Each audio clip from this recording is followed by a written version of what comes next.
Assalamualaikum warahmatullahi wabarakatuh.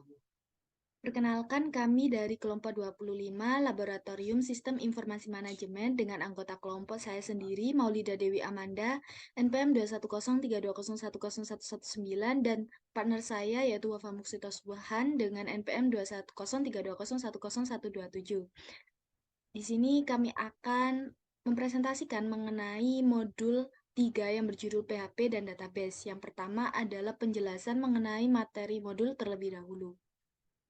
Jadi PHP merupakan singkatan dari Hypertext Preprocessor yang merupakan bahasa pemrograman server-side scripting yang bersifat open source. PHP ini pertama kali dikembangkan pada tahun 1995 oleh seorang software developer bernama Rasmus Letrov. Nah, di sini ada beberapa keunggulan dari pemrograman PHP. Yang pertama, mudah untuk dipelajari. Program PHP juga bersifat open source, banyaknya pilihan database, kompatibilitas yang baik dengan HTML, dan selalu diperbarui. Beberapa sintaks dasar dari PHP ini seperti tanda sudut kurung buka tanda tanya PHP ini yang merupakan kode wajib untuk membuka program PHP. Lalu ada echo yang merupakan sebuah perintah untuk menampilkan teks. Lalu ada tanda petik 2, hello world, merupakan string atau teks yang tidak ditampilkan dan tanda tanya tanda kurung sudut tutup sebagai pengakhir dari sintak PHP. Beberapa penulisan sintak pada PHP itu ada beberapa macam. Yang pertama ada penulisan komentar dengan tanda slash. Lalu ada pembuatan variabel dengan tanda $. Lalu ada beberapa tipe data di PHP. Contohnya adalah karakter, string, integer, float, boolean, object, array, dan juga null. Selanjutnya adalah percabangan di PHP, di mana percabangan merujuk pada sebuah fitur yang berfungsi untuk membuat suatu kondisi bercabang, yang mana bila kondisi tertentu terpenuhi akan bernilai true, maka kode di dalam kondisi tersebut akan dieksekusi. Di mana macam-macam dari percabangan di PHP ini ada 3 macam, yaitu if, else, dan else if. Untuk if sendiri, untuk mengeksekusi blok kode hanya jika kondisi yang ditentukan bernilai benar. Sedangkan untuk else digunakan ketika memiliki dua kondisi bila mana salah satu kondisi bernilai true dan kondisi lainnya bernilai false. Dan untuk percabangan else if digunakan ketika memiliki dua atau lebih kondisi. Selanjutnya adalah perulangan di PHP. Yang pertama adalah perulangan for, yaitu perulangan yang termasuk dalam counted loop karena kita bisa menentukan jumlah perulangannya. Yang kedua adalah perulangan while, yaitu perulangan yang termasuk dalam uncounted loop, karena biasanya digunakan untuk mengulang sesuatu yang belum jelas jumlah pengulangannya. Dan selanjutnya adalah integrasi dari PHP dan HTML, di mana fungsi utama dari PHP adalah sebagai bahasa script yang dapat membantu developer atau programmer untuk membuat aplikasi web. PHP include dan require adalah suatu perintah atau fungsi dalam pemrograman PHP untuk menyisipkan sebuah file PHP ke dalam file PHP lainnya. Selanjutnya adalah variable handling. Fungsi iset digunakan untuk dapat memeriksa apakah sebuah variabel di setel yang berarti ia harus dideklarasikan bukan null. Selanjutnya adalah beberapa variabel super global dari PHP. Yang pertama ada variabel session, merupakan array asosiatif yang menyimpan data sesi pengguna, yang terdiri dari start, destroy. Selanjutnya adalah variabel get, yang merupakan array asosiatif yang berisi nilai dari query string. Selanjutnya adalah variabel $post, yang mirip seperti variabel get, hanya saja data yang dipassing tidak melalui query string pada URL, akan tetapi pada body request. Selanjutnya adalah database. Database atau basis data adalah kumpulan dari data-data yang membentuk suatu berkasa atau file yang saling berhubungan dengan tata cara tertentu untuk membentuk data baru atau informasi. Nah, database sendiri itu ada beberapa macam. Yang pertama ada MySQL. MySQL adalah sistem manajemen database relasional open source dengan client server model. SQL ini merupakan suatu bahasa yang dipakai di dalam pengambilan data pada relational database atau database yang terstruktur. Jadi MySQL ini merupakan database manajemen sistem yang menggunakan bahasa SQL sebagai bahasa penghubung antara perangkat lunak aplikasi dengan database server. Yang kedua adalah MySQLi yang merupakan pembaruan dari pendahulunya yaitu MySQL, di mana tanda I ini artinya adalah improvement yang merupakan improvisasi dari MySQL. Koneksi PHP ke database MySQL, di mana PHP itu menyediakan 3 metode untuk dapat melakukan koneksi ke database MySQL, yaitu PHP MySQL Extension, PHP MySQLi Extension, dan juga PHP Data Object atau PDO. Beberapa fungsi yang sering digunakan, yang pertama adalah fungsi MySQLi_connect, yang merupakan fungsi yang digunakan untuk koneksi ke server MySQL, lalu ada fungsi MySQLi_query, yang digunakan untuk mengirimkan perintah SQL ke server MySQL. Lalu yang ketiga adalah fungsi MySQLi_num_rows yang merupakan fungsi yang digunakan untuk mengambil jumlah baris hasil eksekusi query. Yang keempat adalah fungsi MySQLi_fetch_array yang merupakan fungsi yang digunakan untuk mengambil baris hasil query sebagai array asosiatif di mana menggunakan referensi key berupa nama field. Dan yang kelima adalah fungsi MySQLi_error yang merupakan fungsi yang digunakan untuk menampilkan pesan kesalahan dari server MySQL. Sekian ada penjelasan materi mengenai modul 3. Selanjutnya untuk pemaparan software akan dipaparkan oleh rekan saya.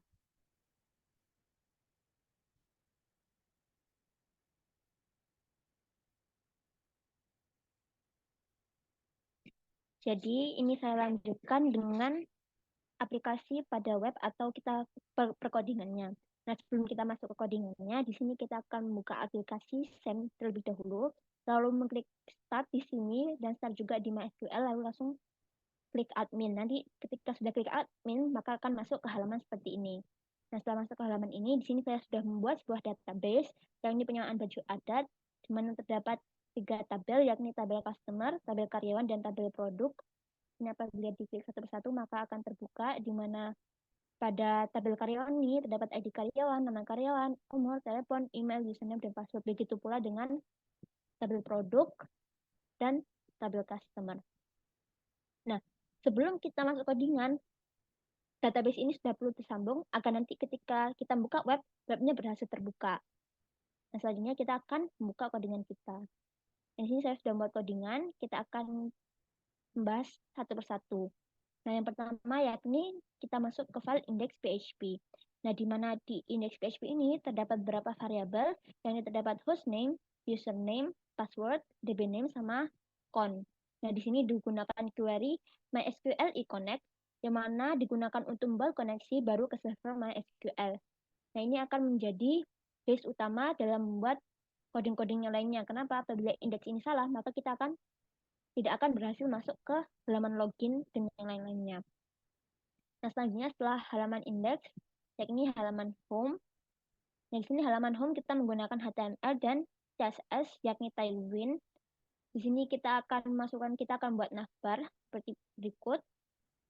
Nah, selanjutnya setelah navbar kita akan membuat isinya, yang mana dalam home ini akan dibuat seperti halaman nama nama perusahaan kita, tagline perusahaan kita, terus siapa saja yang memegang perusahaan tersebut, lalu produk-produknya apa saja, pokoknya penjelasan secara singkat mengenai produk dan perusahaan. Nah, setelah itu diisinya seperti itu, dan juga dengan adanya footer. Di mana footer ini apabila diklik akan langsung tersambung dengan Instagram. Nah, setelah kita masuk ke home, kita akan masuk ke halaman selanjutnya, yakni About Us. Nah, About Us ini sama seperti modul 2 kemarin, yang mana berisi tentang penjelasan dari mana latar belakang kenapa perusahaan ini terbentuk, siapa saja yang membuat, produk-produknya apa saja.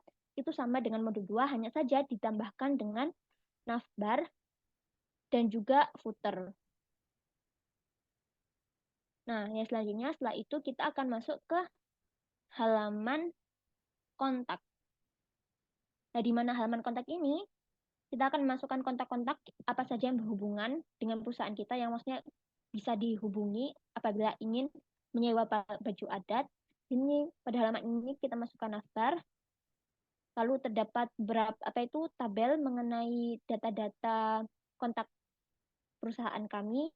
Lalu ada juga footer. Nah, setelah masuk kontak ini akan kita lanjutkan dengan halaman login. Nah, pada halaman login ini terdapat beberapa hubungan yang menggunakan PHP. Nah, seperti ini pada halaman ini. Nah, ini. Nah, di sini digunakan percabangan if yang digunakan untuk mengeksekusi blok kode hanya jika kondisi yang ditentukan benar-benar.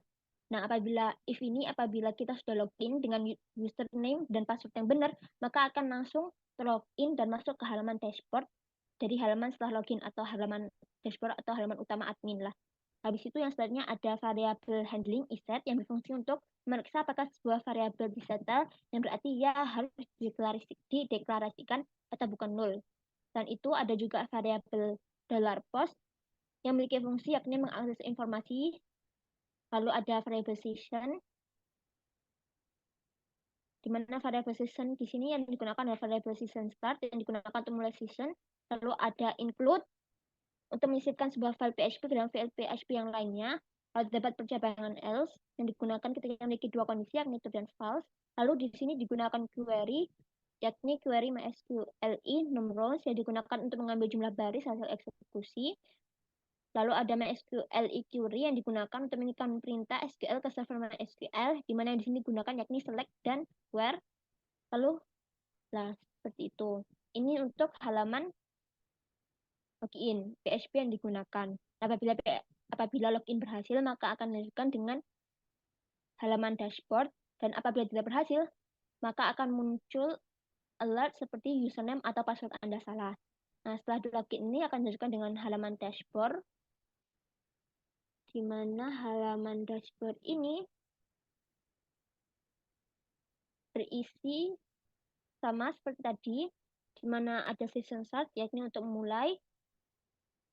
Lalu di sini ada seperti ini, echo script Windows location login PHP. Jadi sebelum kita masuk ke dalam halaman dashboard, kita harus berhasil masuk dari halaman login. Setelah itu kita akan menggunakan seperti biasa, kita memberikan navbar. Setelah halaman navbar, di sini kita akan memberi tulisan yakni welcome kepada karyawan yang masuk to dashboard page. Silakan beli menu yang tersedia untuk mengaktivitas. Di sini ada beberapa halaman, yakni ada profile. Nah, di mana profile ini menggunakan PHP, yakni variabel session, yakni session start yang digunakan untuk mulai session. Lalu ada include untuk mengisipkan sebuah file PHP ke dalam file PHP lainnya. Lalu ada percabangan if. Lalu ada variabel get yang berfungsi untuk mengakses semua informasi yang dikirim melalui URL atau form HTML. Ada variabel handling iset juga. Ada juga post. Lalu ada beberapa query, seperti query pada halaman login tadi. Seperti dapat lihat pada ini. Lalu dilanjutkan dengan update profile. Nah, di mana update profile ini sama seperti pada halaman profile tersebut. Namun di sini terdapat iset post yakni submit, di mana nanti apabila kita ingin mensubmit, kita akan mengisikan data pada update profile ini, lalu kita klik tambah update profile, nanti yang akan masuk ke dalam data profile tadi. Lalu ada data produk, yang mana di sini sama seperti pada tadi profile, ada query MySQL query, ada MySQL enumerals, ada MySQL fetch arrays, lalu ada beberapa variabel kayak no, terus ada row.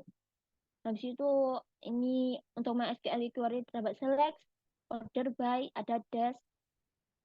Nah, seperti itu. Nah, selanjutnya dilanjutkan dengan yakni hapus produk.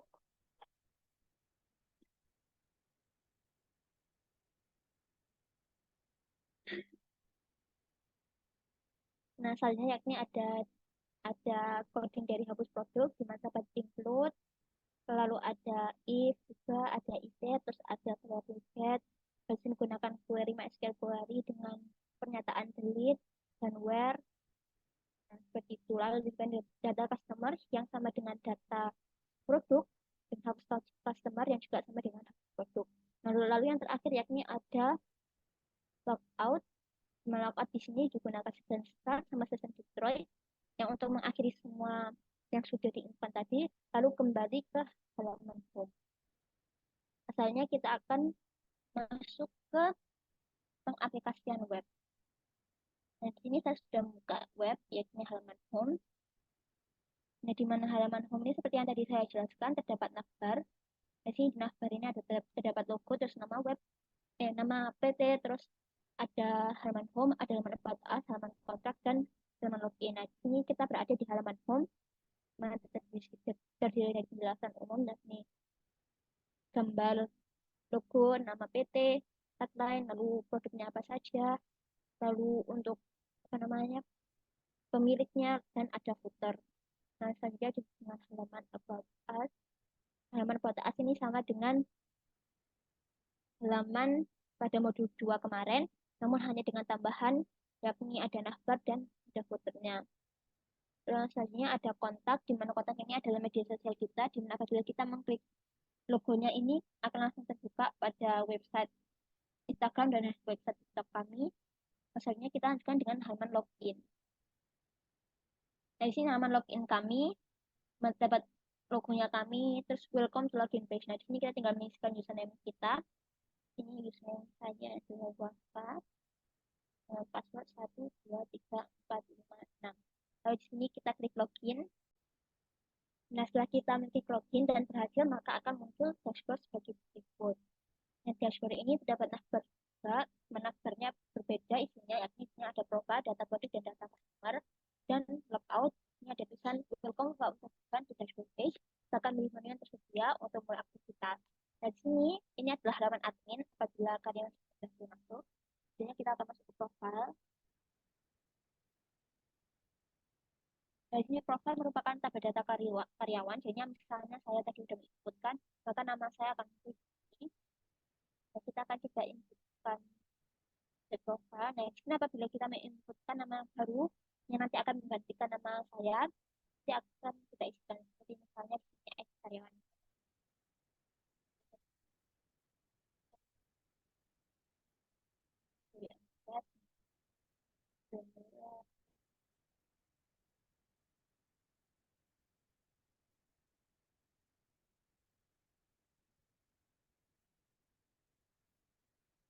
Lalu kita lanjutkan dengan data produk. Tadi untuk tabel karyawan tadi sudah terinputkan yang seperti ini. Lalu data produk. Di sini kan sudah tabel data produknya seperti ini ya. Misalnya saya menambahkan produk. Ya, untuk baju job ID bajunya kita akan di Jawa.